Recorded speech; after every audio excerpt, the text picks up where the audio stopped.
Haleluya! Bwana Yesu asifiwe sana. Horano mukama. Nkuko mumaze kubimenyera, n'uyu munsi nanone muri kumwe na Pastor Padri Gloria. Uyu munsi nyezina tukaba tugiye kurabira hamwe ijambo rivuga riti ubutatugwanya aba ari uwacu. Umuntu adahayara kugwanya aba ari uwawe, aba ari kumwe nawe. Bakunzi mudukurikirana nkuko bisanzwe mu kiganiro Kanguka, twama tugerageza kubasaba ko mukanguka kugira ngo ukuri kubukuri tumenye ibintu nkuko byategezwa kumera. Bijye byose tubwirwa ni ukugerageza kubiyungurura kugira ngo ntituyifate ukutariko ngo dusange twarazimiye. Ibyo nkaba ndabivuze rero mfatiye cyane, ugira ugasanga abantu benshi tugerageza kugira niba ndi umukatolike ugasanga ashaka abantu bose baba katolike, niba ndi umudivantiste ugasanga ashaka yuko abantu bose baba abadivantiste, niba umuntu ari nk'umuyehova agashaka yuko abantu bose ngira ngo baba abayehova. Ariko se ibyo ni ukuri? Ibyo ntabwo ari ukuri. Ibyo ntabwo ari ukuri. Ndabisubiyemo. Twebwe nk'aba Pastor Padri turemeza yuko ibyo atari ukuri. Bijya wakiriye ibyo nyene nibyo wategeza kugira kugendera. Kuvuga mu katolike ntibisigura ko ari Imana iri. Kuvuga mu Pentecote si Imana iri. Kuvuga mu Adventiste canke mu Bayehova no mu baki n'abaki ntabwo bisigura ko ari Imana iri. Kuko Imana iri hose. Aho uri hose rero tahura neza umenye yuko uri kumwe n'iki, uri kumwe n'Imana. Ntiwumve yuko aho wowe uri honyene kari Imana iri. Ntabwo ari uko bimeze. Uzo wamaze kwihenda. Ubwo rero ntatebye cyane, tugomba gusa turabe ese Bibiliya yo ibivuga hiki. Bakunzi mudukurikirana muri iki kiganiro cya Kanguka, twamaze kubibwira yuko muri kumwe na Pastor Padri Gloria. Niwe hayi arabashikiriza kino kiganiro cy'uwo munsi. Ubwo rero uyu munsi nyezina horano mukama. Bwana Yesu asifiwe. Amen. Nkuko bisanzwe ku basanzwe bafite Bibiliya, murashobora kwifashisha Bibiliya zanyu maze musome muri Matayo guhera ku murongo wa 38 gushikana ku murongo wa 41. Buri muntu nagerageze ahisomere. Matayo ahere ku murongo wa 38 ashikane ku murongo wa 41. Buri muntu nagerageze kwisomera. Buri muntu ari bugerageze gutahura. Buri muntu ari bugira ikintu ari bukuremo. Ngomba dutahurane. Gusa reka ndaje ngerageze murantonge ngira ngo nakateye ibicurane byabaye indanse.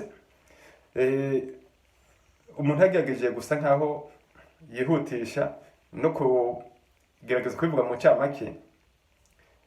Urabye uko ngene handitse muri Bibiliya uhereye kuri 38,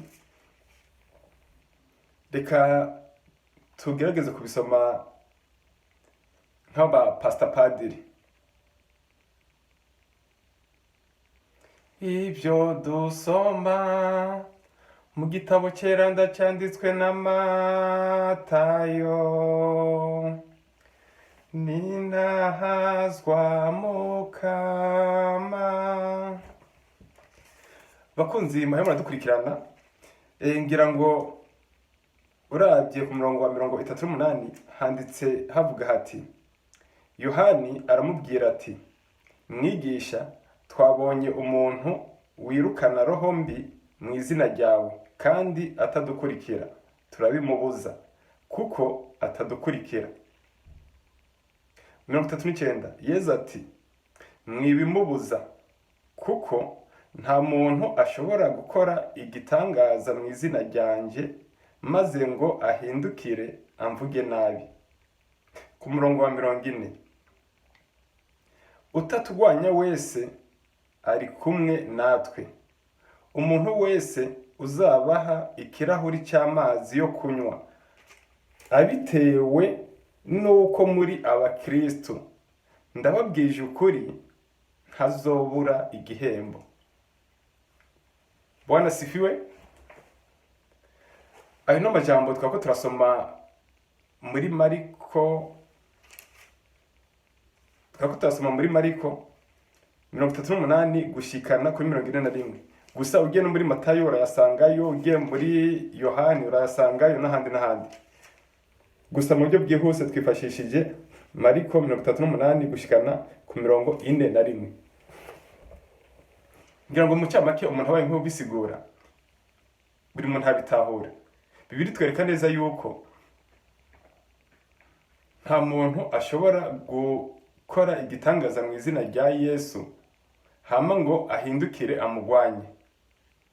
Ni ibintu ngira ngo bigiye gutahura, ni ibintu bisa nkaho bidashoboka. Ari nabyo Bibiri twereka neza yuko Yesu yishe yuko nta muntu ashobora kuba yakora ibitangaza akoresheje izina ryiwe by'ukuri atari uwiwe. Bisigura neza yuko wowe ntiwumve yuko umukristo ari ujya mu muntu atonda ahuri. Ntabwo ari ico bisigura. Ko umukristo ntibisigura yuko utegeza kubutonda kwa naka canke muri irya sengero tondamo banaka n'abanaka. Ntabwo ari ico bisigura. Ushaka gutonda ahantu hatandukanye, ariko mwese mugahurira kuki? Mugahurira kuri Kristo. Ibyo twaba tubihagazeho cyane mu kwerekana neza yuko dukwiye kuraba ibiduhuza akaba ibyo dushyira imbere gusomba kuraba ibidutandukanye. Dukwiye kuraba ibifise umumaro biduhuza akaba ibyo dushyira imbere, hamwe ibyo bindi bidutandukanye tukabishyira ku ruhande. Biratangaje kubona abakatolike, abangirikani, abadivantiste, abapentekote n'abandi, abametodiste, ababatiste, abaluteriyani, amadini ni menshi, ariko ugasanga nta bwumvikane canke aho bahuriye no kujyana no kwitana ba mwana. Igiteye isoni ugasanga bariko baritana ba mwana bose bakoresha iki? Bakoresha Bibiliya. Iyo bishitse ugasanga mu bakatolike basomye nko muri Mariko n'abandi bagasoma muri Mariko 1 n'ibintu zimwe, usanga ibyo basomye abakristo babo ari bimwe. Hoca isigura by'ukuri bakwiye kujyana bapfike. Nta mpamvu nimwe yari hari yo kugira ngo abakristo aba ari bo bose idini rya byose basengamo bajyane. Ntayihari, ntayiriho, ndabarahiye. Nidukanguke tuve ibuzimu tuje hehe? Tuje ubuntu. Ibyo rero ngira ngo twariko turababwira incamake y'ibyo dusanga muri Mariko. Gusa nko twababwiye, uwo shaka no kubisoma ahandi arashobora no kuba yobisoma muri Luka 9:49 gushikana ku 50. Naho murashaka kushaka kubiraba muzohasanga ibijyanye n'ibyo twabasomeye. Gusa ntabwo tugomba guteba cyane kuri icyo. Oye, nibaza abafise amatwi nibumve, abafise amaso nabo nibagire nibabone. Reka tubandanye n'ikindi gisomwa. Icyo kindi gisomwa naco akaba ari gisomwa mu ibaruwa Pawulo yandikiye Abanyagalati. Aha twifashishije Bibiliya y'Ikinyarwanda. Ngira ngo wifashisha izindi Bibiliya musinzi murashaka kugira, ariko Bibiliya z'Ikinyarwanda n'iz'Ikirundi zigomba gusa ko aho bavuga Abanyagalatiya, abandi ashaka kuvuga Abagalatiya, bigenda bivana n'intuze n'uburyo iyo Bibiliya ufise yanditswemo canke n'ururimi yanditswemo. Ariko ku bafise nka Bibiliya z'Ikirundi n'iz'Ikinyarwanda ni mu ibaruwa Pawulo yandikiye Abanyagalatiya.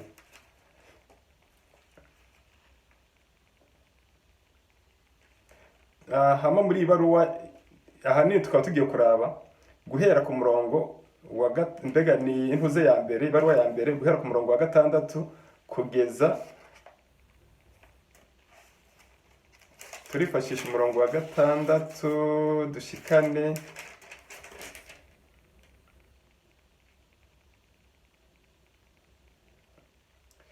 neza na neza. Ngira ngo ugomba kubisoma neza kugira ngo anabitahure yosoma agashikana ku murongo w'10. Ugomba gusoma neza ngo abitahure arashobora gusoma agashikana ku murongo w'10. Handitse havuga ngo ntangazwa n'ukuntu mu kanya gato mutangiye gucika kwabahamagaye. Ndasubiramo, ntangazwa n'ukuntu mu kanya gato mutangiye gucika kwabahamagariye ineza ya Kristo, mugashikira indi nkuru nziza.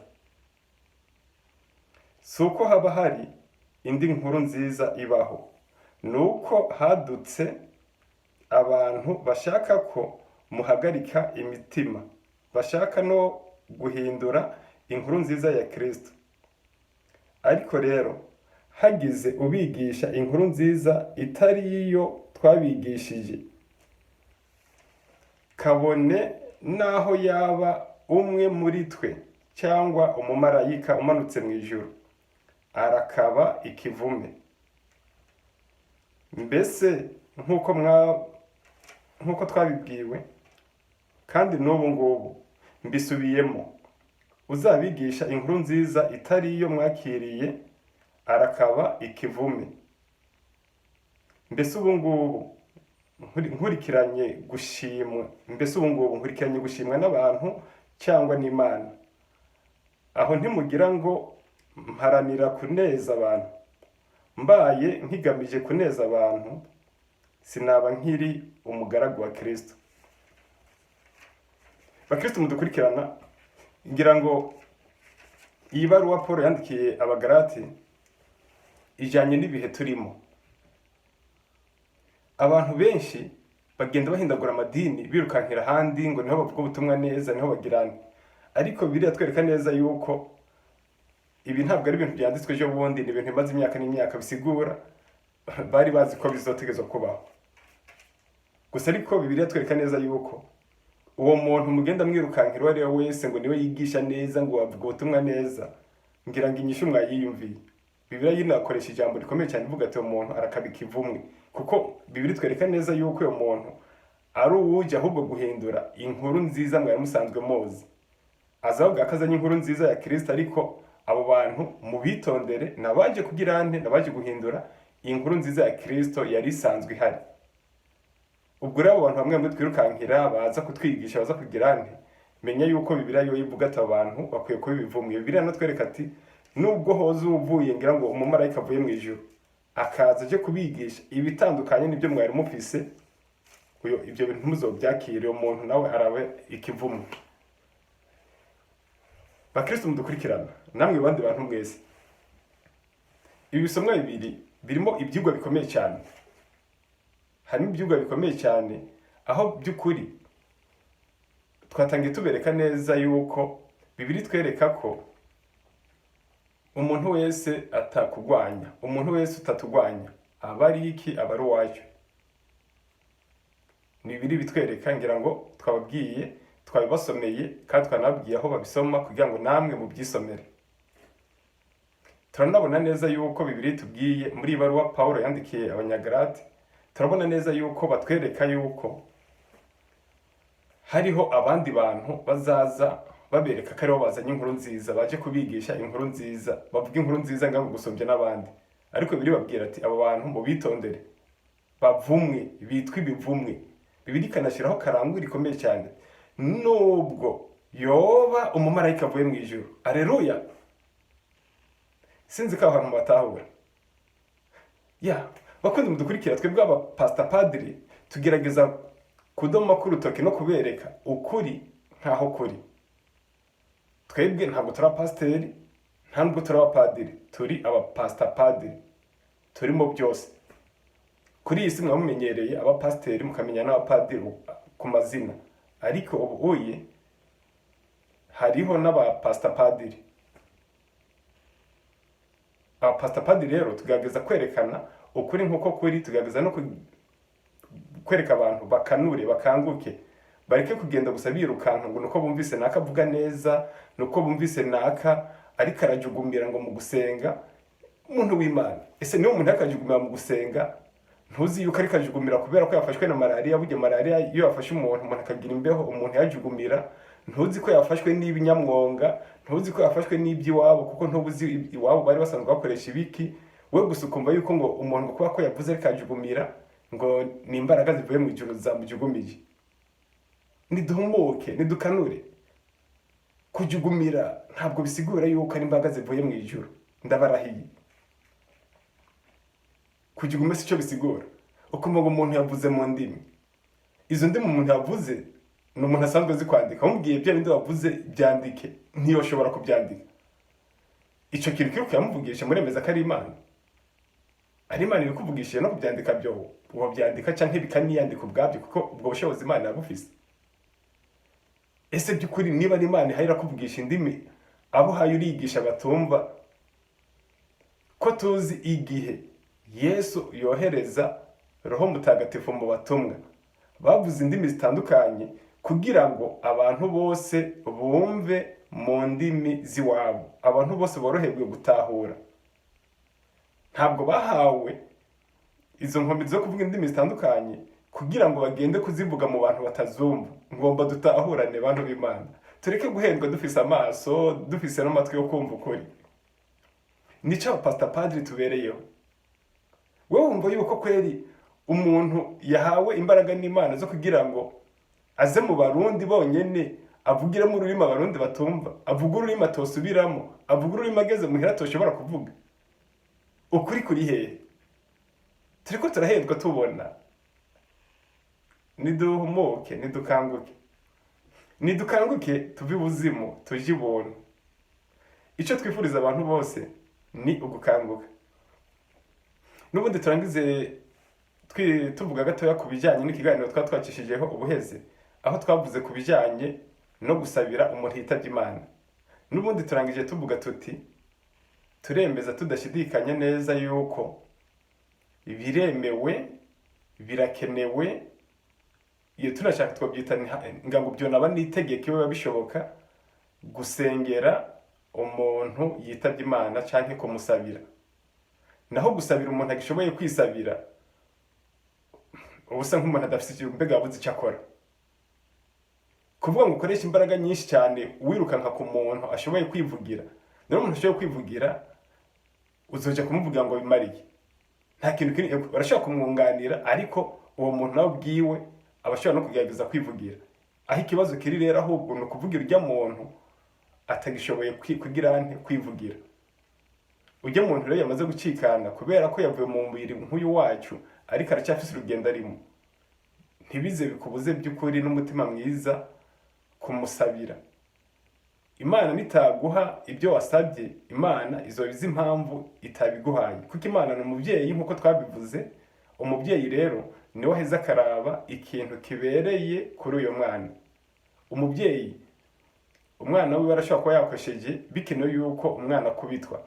N'igihe uwo mubyeyi yoba yari yamaze gufata inkoni agomba kubita wa mwana, ariko habayeho abamusabira imbabazi, ugasanga umubyeyi koko afashe ingingo yo guhindura icyemezo cyo kumukubita, akavuga ati ntabwo nkimukubise, kankoreshe ubundi buryo. Ibyo byose birabaho. Imana rero ni iki? Imana ni umubyeyi. Kandangize mvuga nti bakunze mudukurikira, tubandana tubasaba by'ukuri yuko uwumvise ibyo tubashikiriza ari ukuri ntuzurabyihererana, binabaye ngombwa bisangiza abandi. Ibi tubabwira bishobora kuba byogira icyo bimarira abantu batandukanye, kandi munasanze harimo ibitari ukuri, namwe muremerewe ko mwabwira icyo mushikirije, kugira ngo aho twaba twarihenze mudukosore. Turi abantu, twambaye imibiri, nta gitangaje kirimo, natwe turashobora gutsitara, turashobora kuvuga ikintu kitari cyiza. Ibyo nibisanzwe birashika. Twebwe ntabwo twita Imana, ntabwo twita abagororotsi. Nibyo turi Pastor Padiri, ariko kuvuga ko umuntu ari pasiteri cyangwa umuntu ari padiri cyangwa turimo byose, ntabwo bice bisigura ko umuntu atambaye umubiri. Twambaye imibiri rero nk'abandi bantu bose. Gutsitara birashika, uretse no gutsitara no kunyerera birashika, umuntu akanyerera agatembagara hasi. Ibyo byose bibaho. Reka rero ndangize ndabifuriza amahoro y'Imana, ndabasaba utarabyonda ahantu hatukura handitse ijambo umuntu aba nk'urisoma ngo ni subscribe, hapyonde. Hariho n'akantu k'akazogera kari ku ruhande, nako ugapyondeko, kubera ibyo byose nubikora bizogufasha ikindi gadushizeho ikiganiro guhita ukibona mu bantu ba mbere. maze niba ushaka kugira icyo bivuzeho naho raba munsi y'iyo video ahantu handitse comment wandike ibyumviro byawe, ni kirumara kuri twebwe, birashobora kudufasha mu bindi biganiro bihaye biraza. Amahoro y'Uwiteka abane namwe, ubuntu bwa Kristo nibudutwikire, injyane ziri mu mitima yacu zitsindwe mu izina rya Yesu, maze ejo canke hirya y'ejo tuzohure buri muntu ari wese atahura neza yuko Bibiliya ari cyo kintu gikomeye cyategerezwa kuduhuza, hama ibyo bindi bidutandukanya tukabanza kubikubita umugere tubishyira hehe ku ruhande. Murakoze.